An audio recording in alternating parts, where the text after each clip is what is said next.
Dear viewers, চলো আজকের ক্লাসে আমরা তিনটে সহজ বাক্য গঠনের মাধ্যমে কিছু সেন্টেন্স প্র্যাকটিস করে নিই।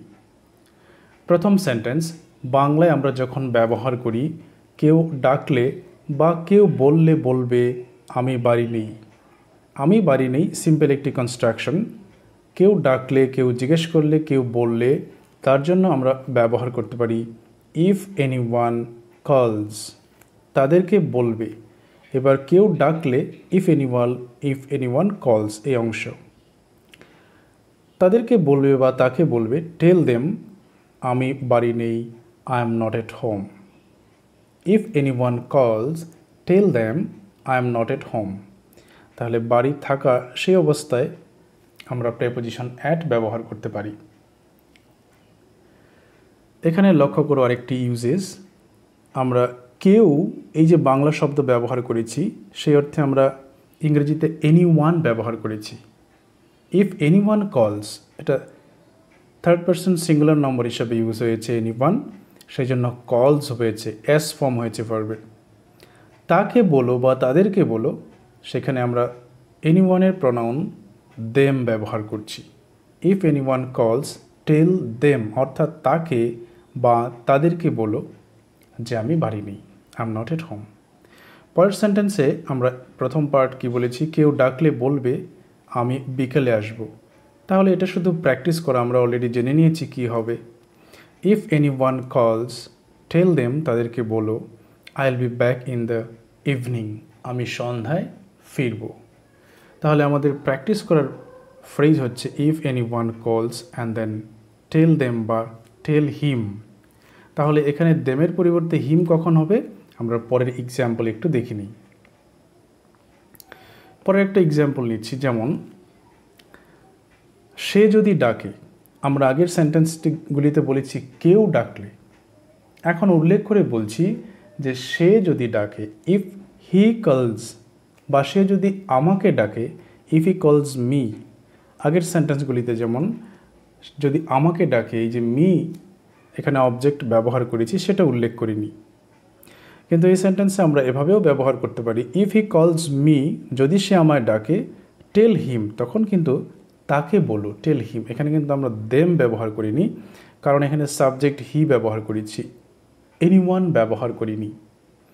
So if he calls me tell him I will be back after lunch, আমি লাঞ্চের পর ফিরে আসব। পরের সেন্টেন্সে এখানে কল ব্যবহার না করে আমরা আস্ক ব্যবহার করেছি। যদি কেউ বলে বা জিজ্ঞেস করে, বলবে যে আমি যেতে পারবো না। ইফ এনিওয়ান আস্কস, যদি কেউ বলে বা জিজ্ঞেস করে এমন, টেল দেম, তাদেরকে বলো I won't be able to গো, আমি যেতে পারবো না।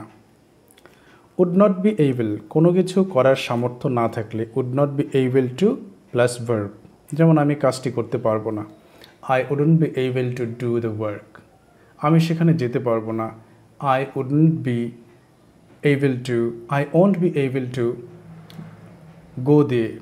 তাহলে ওন্ট আমরা জানি সেটা হচ্ছে উইল নট এর শর্ট ফর্ম, উইল নট এর শর্ট ফর্ম হচ্ছে ওন্ট।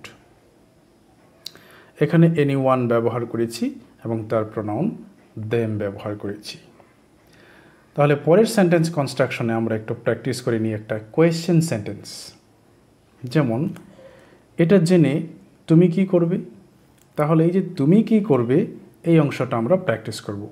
তার কোয়েশ্চেন আমরা কি করতে পারি, what will you do, what will you do, তুমি কি করবে।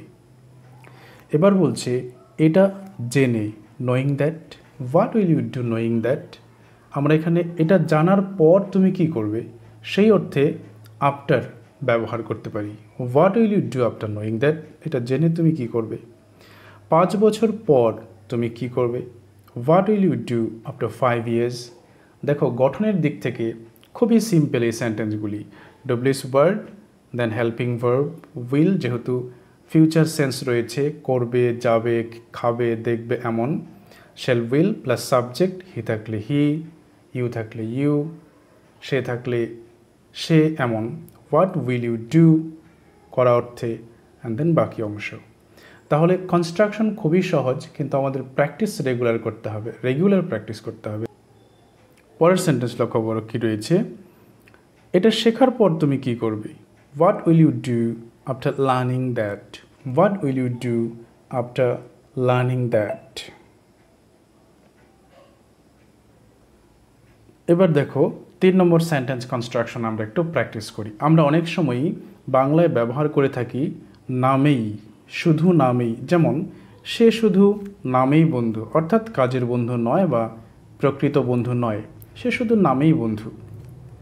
সেক্ষেত্রে আমরা ইংরেজিতে ব্যবহার করতে পারি সো কল্ড, এই ফ্রেজটিকে সো কল্ড, অর্থাৎ শুধু নামেই। যেমন সে শুধু নামেই বন্ধু, he is just a so called friend, he is just a so called friend.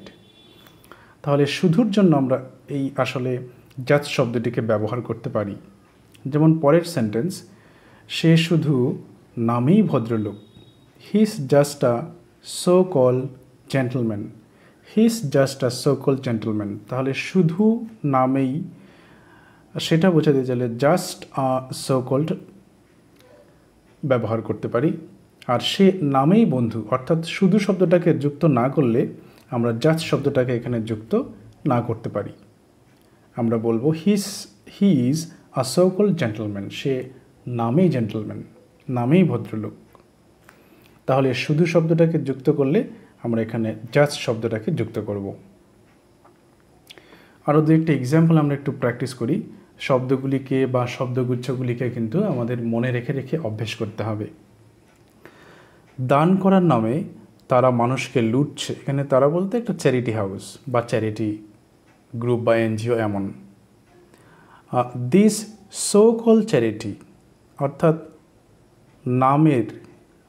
নামের দান করছে, নামের হচ্ছে চ্যারিটি, শুধু নামেই চ্যারিটি, কিন্তু আসলে তারা সেটা করছে না। কি করছে?